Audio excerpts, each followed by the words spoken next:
ध्वनि संरचना। आज का टॉपिक है ध्वनि संरचना। ध्वनि से हम सभी अवगत हैं कि ध्वनि क्या है।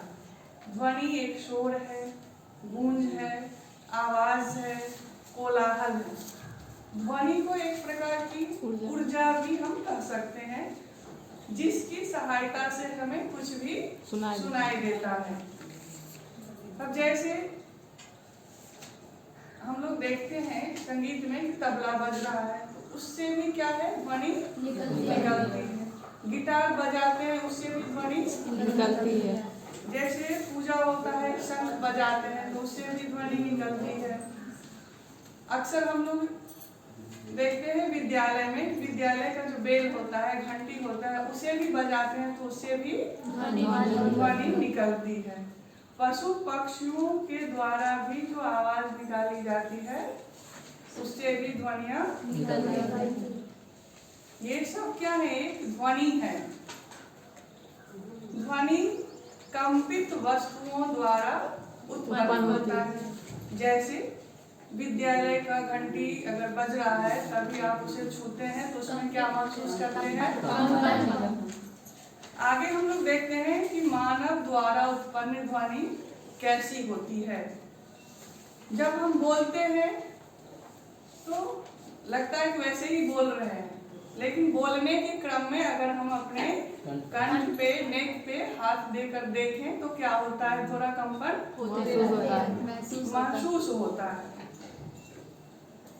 मनुष्य में ध्वनि वाक् यंत्र के द्वारा उत्पन्न होता है, जो कि हम सारे लोग जानते हैं। अब ये वाक्य यंत्र के आधार पे दो वाक तंतु होते हैं, वो सीक्वेंस में तने होते हैं, और उसमें वायु के द्वारा क्या होता है, कंपन होता है, तब ध्वनि बाहर निकलती है, ध्वनि उत्पन्न होती है। हम लोगों ने देखा होगा कि ठोस माध्यम में ध्वनि का गमन कितनी रफ्तार से होता है, 5 सेकंड, यानी सर्वाधिक होती है, सबसे अधिक।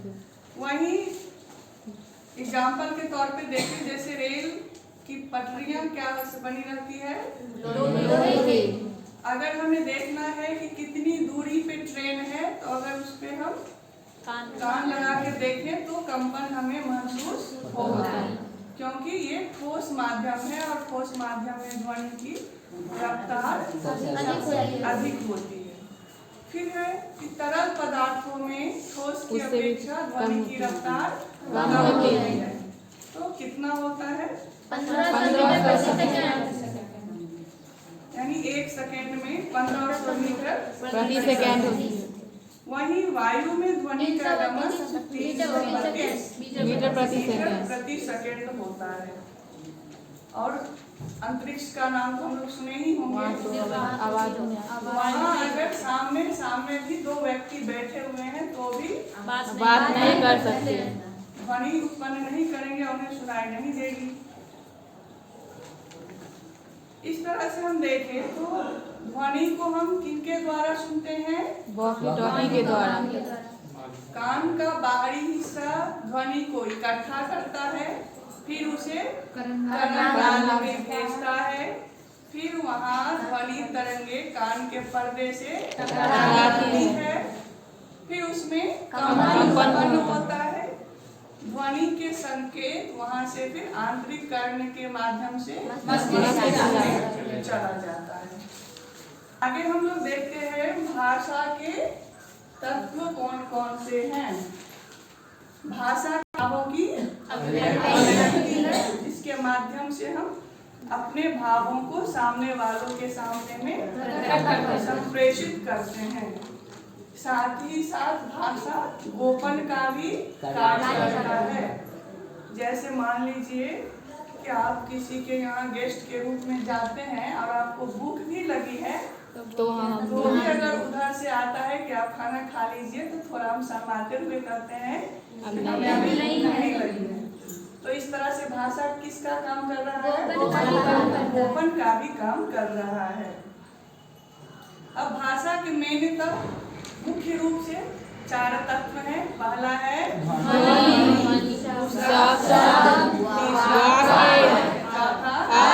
वेरी गुड,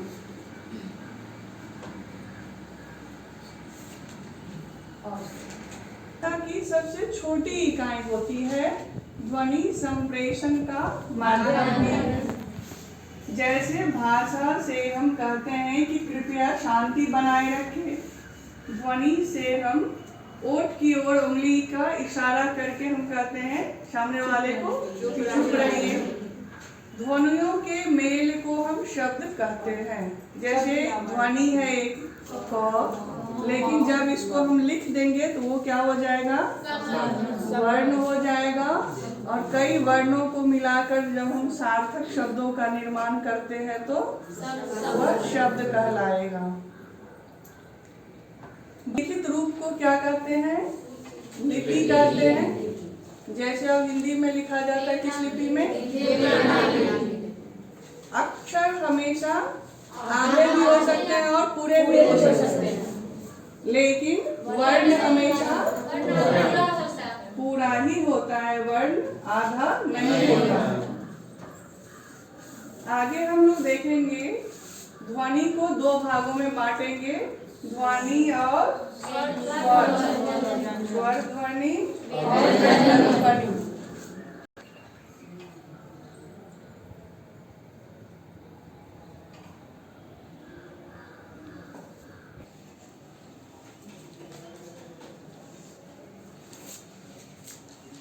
ध्वनि को हमने दो भागों में बांटा,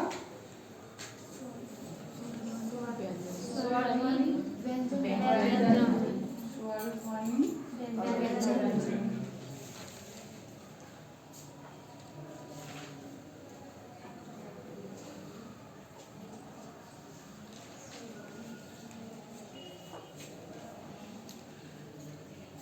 ध्वनि को कितने भागों में बांटा, दो भाग में। पहला क्या है, स्वर ध्वनि, दूसरा क्या है, व्यंजन ध्वनि। Very good.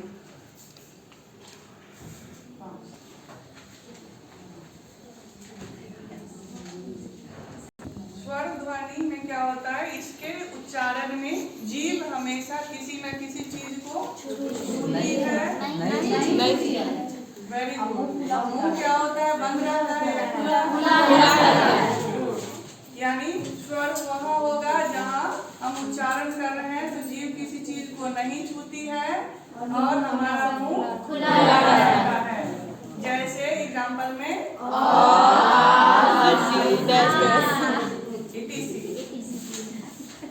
उसी तरह से व्यंजन ध्वनि, इसके उच्चारण में जीभ किसी न किसी चीज को छूती है और मुंह बंद हो सकता है। एग्जाम्पल बताइए।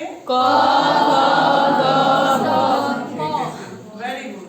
अब आगे हम लोग देखेंगे स्वर के भेद कितने हैं। स्वर के कितने भेद होते हैं, कौन कौन, वेरी गुड। अब हर्ष स्वर के अंतर्गत क्या सब आएगा, वेरी गुड। ये स्वतंत्र होते हैं और बिना मेल के बनते हैं। दीर्घ स्वर में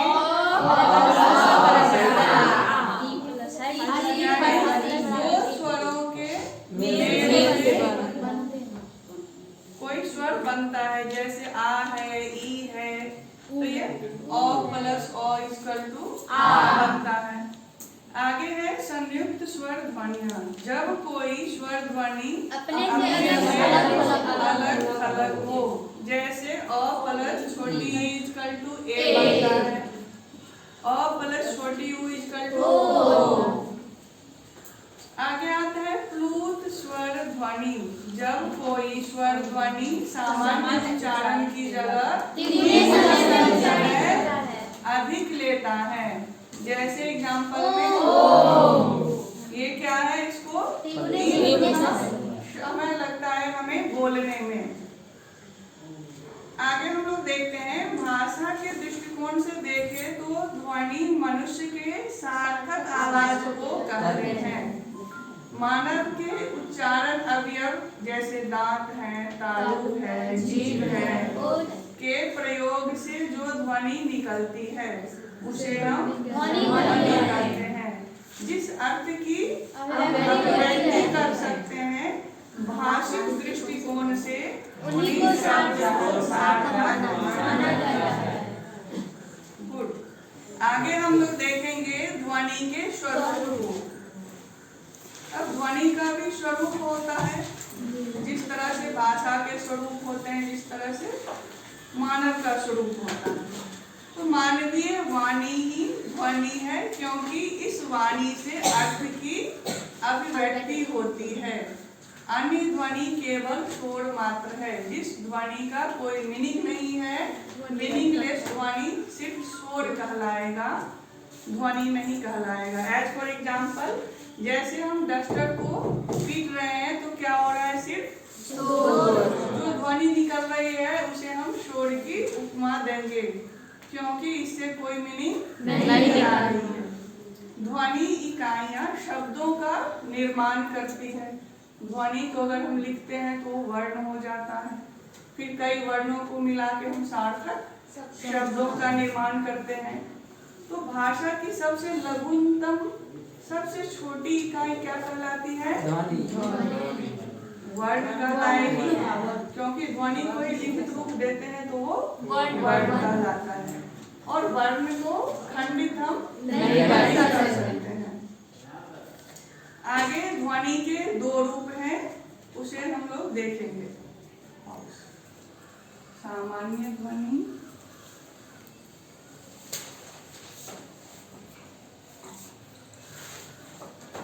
और भाषण ध्वनि।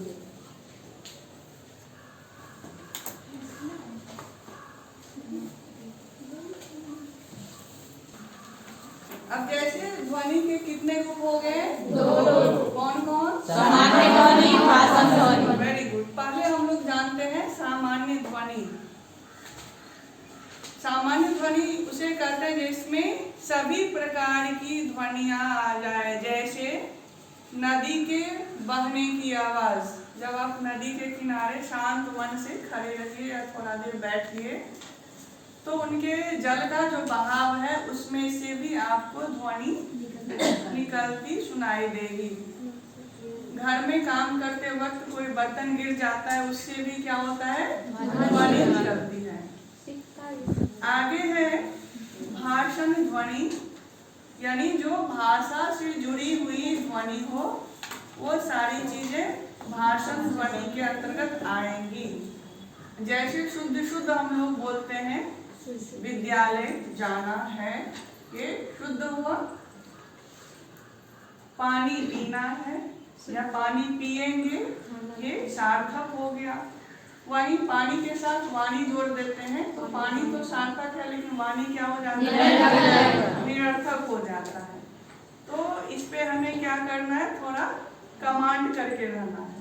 अब ध्वनि तो हम लोग बहुत कुछ जान गए ध्वनि विषय में। अब इसमें क्या क्या गुण हैं, क्या क्या खूबियां हैं, उसको हम लोग देखेंगे। ध्वनि के गुण। ध्वनि भाषा का मूल आधार होता है। सामान्यतः ध्वनि का अभिप्राय स्वर और व्यंजन मात्र से होता है, किंतु इन दोनों के अतिरिक्त भाषा में ध्वनि की मात्रा, आघात तथा सुर का भी महत्वपूर्ण योगदान होता है। किसी ध्वनि का उच्चारण हम बलपूर्वक कर रहे हैं,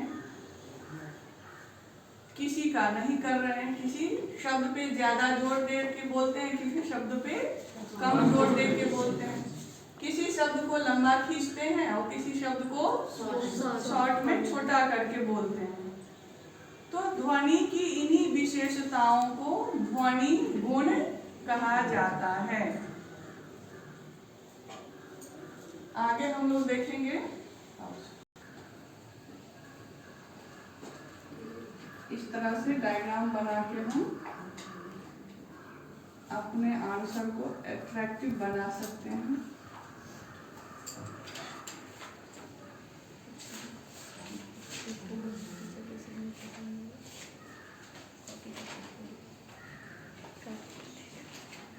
इसमें दो पेन का यूज करेंगे, ब्लैक एंड ब्लू। अगर ब्लैक से बीच में लिख रहे हैं ध्वनि के गुण और बाहरी दे रहे हैं ब्लैक से ही, तो बीच वाला जो ये काम होगा ये ब्लू पेन से होगा। अगर आपके पास टाइम है तो डबल लाइन करेंगे, नहीं तो बस सिंगल लाइन करके ही छोड़ देंगे। जब टेस्ट होगा तो इस फॉर्मूले का उपयोग करेंगे। अब ध्वनि के 4 गुण हैं।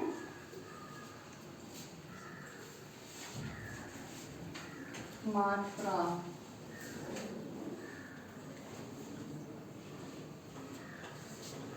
उसके बाद है स्वर, दूसरा है आधार,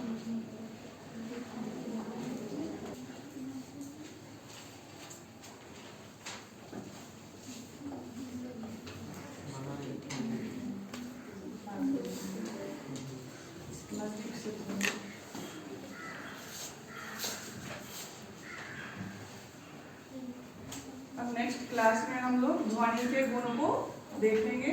आज के लिए बस इतना ही। Thank you.